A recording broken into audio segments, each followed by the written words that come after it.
in basketball for years. You dunked it. Well, take us back through that because you scored twice. They didn't give it to you, but take us back through that play. Basically, it was my defender was on the side with the ball handler. I think it was Themis O'Reilly that had the ball on the right side, and he gave it to me by the free throw line, and I just seen the lane. And with seeing the lane, I just said, "One dribble and just jump," and which I did. But as soon as I went, I should have dunked it with one. I dunked it with two hand and kind of angle a little bit. And you know when you ang and you going fast, the ball can go out depending on if you angle or just drop it off and I ang on the rim. So that's why I think it went out. And then, huh? And when it went like I basically dunked the ball and I hang a little bit, and when I hang it, it bounced up and it came down when I was letting the rim go. This is for both of you guys. What does it say about your team that, early on so far this season, you guys have had some challenges. You've been maybe down to some teams, but you guys find a way to maybe dig down and find a way to come back and get these wins. What does it say about this team considering you guys are all newcomers really kind of coming here and you guys all maybe not have played with each other so much? Competitors. And we got some fight to us. We got some We got fight. some fight to us. We're going to always compete. That's one thing Coach Dawkins always say. We're going to compete. Even in practice, we're going hard. Gold and black team, we're going head on head. It's just like playing the whole 40 minutes. Like we get that down, we're going to be good. We're going to be great. We're going to be great. We're going to be great. For both of you, Themis ended up picking up 13 assists today. First time a UCF player has done that in a decade. Just what has it been? What was it like working with Themis out there, and how was he able to dish it out for both of you? Floor general. He gonna find you. You getting his vision. He gonna find you. That's what he's always telling you. He's always pass first. He's looking to get others involved. Great point guard. Great person. For both of you guys, the defense. You guys mentioned getting kills, stepping up physically and defensively in the second half. What has to go through your mindset to lock down and stop them from scoring? You guys didn't allow them to score 40 in the second half. Just play harder. That's what we came in and said during the halftime. We just came together, and when we were talking to the coach, and even when we were by ourselves, the players just said we got to come harder. Then the second half, we didn't play hard in the first half like we were in the second half. And then lastly, just to end you guys quick, both of you, Thanksgiving is coming up. What are you guys most grateful for this month? Play basketball. I'm thankful for my family and just being able to play the game that I love, and the God-given gifts that God gave me and my teammates. So, All thanks to God.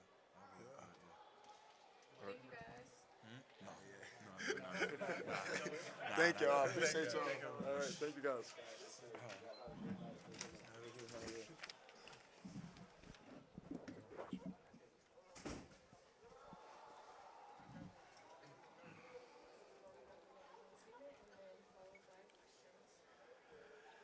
Well, I'll start off by saying, we beat a well-coached, talented team tonight. I thought they played some terrific basketball throughout the night. I had watched them on tape, and tape didn't do them justice, to be quite frank. And that's rare for me when I see a team and we studying them. They were even better than what I saw, and I had a healthy respect for them going into the game based on how they had played thus far in the preseason. And they do a great job. They know who they are. All of them know their roles. They're very confident. They execute well. And I'm just really proud of our guys for, showing some resilience again in the second half and making the plays we need to make in order to secure a victory. You said you knew Quinnipiac was a good team coming in. They just beat Pitt. What happened in the first half, though? Was they were just making shots? Were some of the defensive effort not what you wanted to see? And what changed for you in the second half to allow you to come back and win? Well, I think it was a combination. You make a great point. Some of it was, they're good players. They made plays. They made shots. You have the player of the year in their conference over there. How many times does the player of the year in the conference stay, at a smaller conference without moving? So that says a lot about the coaching staff and what he thinks about Quinnipiac, for him to stay loyal to the program. And I'm sure a lot of people probably was trying to get him out of there. So it just says a lot about their program and their culture. Then you have the fact that we did have some defensive lapses. We had some missteps defensively where we didn't communicate well, left guys open. I don't think we understood exactly, how potent they are offensively, individually and collectively. And I think we got lulled into, realizing that later in the second half, we're like, okay, these guys can really, really score the basketball. You're going to have to dig in defensively. But when that happened, I thought our guys did respond, and they dug in, and we got some stops that we needed in order to get some momentum. Hey, Coach, to kind of follow up on that, we've spoken earlier this season. You said the guys need to emphasize not trading blows offensively. They need to score and then play defense as well. What did you see the difference in the second half holding Quinnipiac to 39 points? Well, I thought we did a much better job of getting stops. It boils down to that every time, stops and rebounds. And I thought we did a much better job of digging in, getting stops, and then not giving them second and third shot attempts. And that's something that we have to be, really good at. At the end of the day, you're going to win on your defense. And we didn't always play stellar defense throughout the game, but as you mentioned, in the second half, I thought our defense was at its best. We did change our defenses up some. We mixed it up some and, gave some different looks. And we'll do that from time to time. And I thought that was somewhat effective for us during the stretch where we were making a run as well. During a situation like in the second half, you guys held them to 1 of 16 field goals at some point throughout the half. What is going through, what do you instill defensively? Do you kind of try to keep switching it up, or do you want to focus on attacking since they were struggling to score? Well, we wanted to continue to play the same defense that helped us gain that momentum. Thought it was working for us, so we stayed with it for a while. And I thought our guys did a really good job, and it's something that we hadn't done a lot this year. It's something that we've always had in our program, but we really haven't, resorted to it a lot this season. But this team right here, based on how they were playing in the first half with 52 points, we knew that we were going to resort to going back to our zone and our different defenses in order to kind of maybe get them a little bit more out of rhythm. Coach, you had Jeremy Fomeno lead you guys in scoring tonight with 18. He had 17 points coming into this game all season. Just what were you seeing differently from him tonight? I thought he was asserting himself. His energy and effort was great. I thought he gave great energy. His effort was amazing. And he's been improving. You watch him every day in practice and in the games when they get their opportunity. You can see these young guys, starting to figure things out. And we need everybody. Tonight I thought it was our bigs who really, Biggs and Chris Johnson who really impacted the second half. And those guys, they were outstanding for us. But they wouldn't do that if they didn't know that we believed in them and they weren't ready for the opportunities by how they practice and how they prepare. And that's why I'm proud of them, because all of them practiced very hard. They were prepared for the opportunity, and they made the most out of it, and that's what you want to see with a team. Those guys anchored a bench performance of double that Quinnipiac got. I know you talked about depth before in Daytona Beach. Just what were you end up seeing with that tonight? Our depth showed up again. No matter what, I thought whether it was Chris Johnson and Jeremy in the first half, or it was Jeremy and Chris Johnson in the second half, Chris Parker in the first half, I thought those guys off the bench all gave us something. They came in, they gave us huge lifts, whether it was defensive plays they made, rebounds, and, of course, scoring the basketball. So, I think when you want to build a team, you want to build a team with depth. That's what we always talk about, our strength being in our numbers. And it showed, I think, today. When you look at some of the contributions by guys on our team that aren't normally in those roles. With the emphasis you have on defense, what do you think leads to the lulls that you mentioned? Well, that's what we're still trying to work out with our guys, understanding. I think part of it is just an understanding of how important every defensive possession is. And I start there. I start there with the understanding that every single one you have to be totally locked in and focused on. And I think at times we've kind of, we float a little bit in and out of that. And that's something that we have to get better at. But I think partly they're learning a new system too. These guys, maybe that's not what they had to do for the last 3 or 4 years where they were. And so now, we do something different than other teams do. Maybe we have a heavier emphasis on that. And so I think as we continue to build, I think they'll continue to get better at it, because I think it means something to them. They realize that we haven't been able to sustain it to the level we need to. It's just a function of getting over that hump and understanding what it is. And I don't think we will until we have a night where it actually comes together for us, and I can use that as a reference, like, see, this is what I'm talking about. Right now I can only use moments, these 20 minutes or these 15 minutes. Once we have a game where they understand, okay, this is what is required for a full 40 minutes. And but the good thing about it is I know they care. I know they want to do it.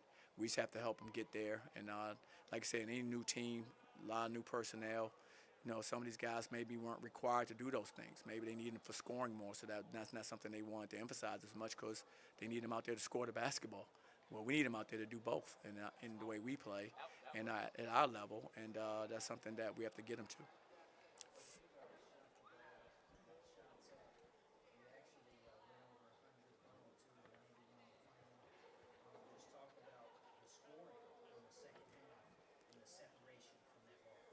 Well, I thought we did a really good job of executing almost all through the night. I mean, it was just, like I said, trading blows, I guess was put it. Yeah, that's how it felt, back and forth throughout the first half. And then I thought the second half, I thought we continued to score the ball pretty well, but our defense was better.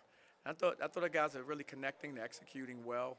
I think it always shows up in our assist to turnover ratio, and I think we have 18 assists to 10 turnovers. And that's a good night for us. That means we're moving the basketball, we're sharing it, and I thought we could have done better. And so, but I'm proud of our guys for understanding to play unselfish, to try to make each other better on the floor, and that's something that we have to continue to build on as well.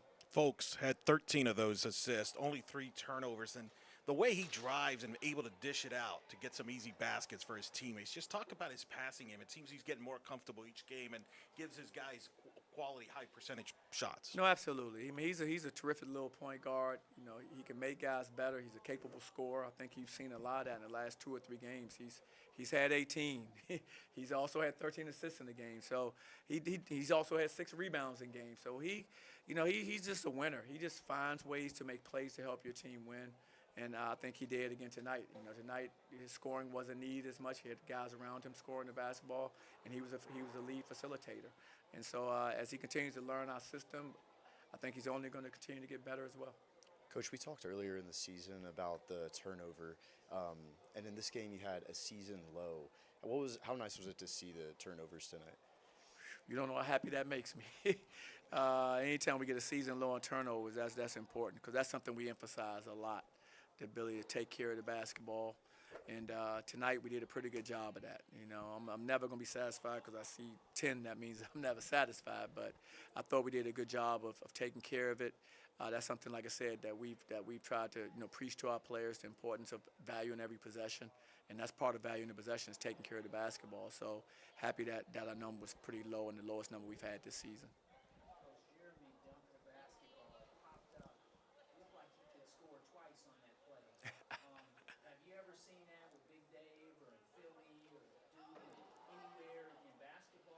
I'm sure I've seen guys where the ball has been dunked and it didn't go all the way through, whether the net or it got tangled up and it popped back out. For sure, I've seen that play.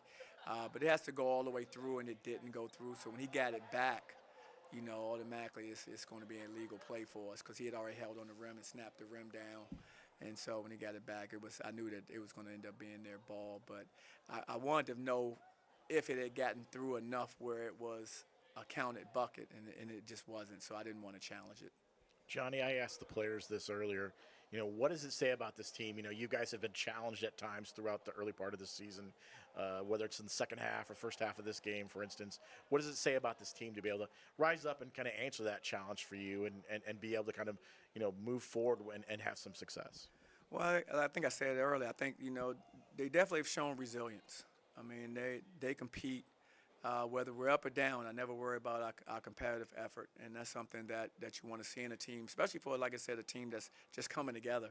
We're 6-7 games in now, and so for a team like that to see where they are and can see kind of their potential, based on what we've been able to do. I think our guys have a huge upside. I think as we continue to learn each other, we continue to learn our overall system, both offensively and defensively. I see a lot of room for growth in this group. Coach, Quinnipiac was favored to win the MAC. They also had their preseason player of the year, managed to hold them there, just 5 of 15 from the floor, even fouled them out, and a couple of other great players on that team. Just what did you like about how the team responded to what Quinnipiac was able to do? I was proud. I know the young man, Monroe, is a talented player. I mean, anytime you get a player of the year returning these days back to your university is a big deal. And so it says a lot about their culture, as I said before, and what they do over there with their staff. Because he's a terrific player. And scouting him, I was so impressed with the way he plays, the way he carries himself on the court. He's a tough young man to cover. And same thing with Zimmerman. I'd seen both of them.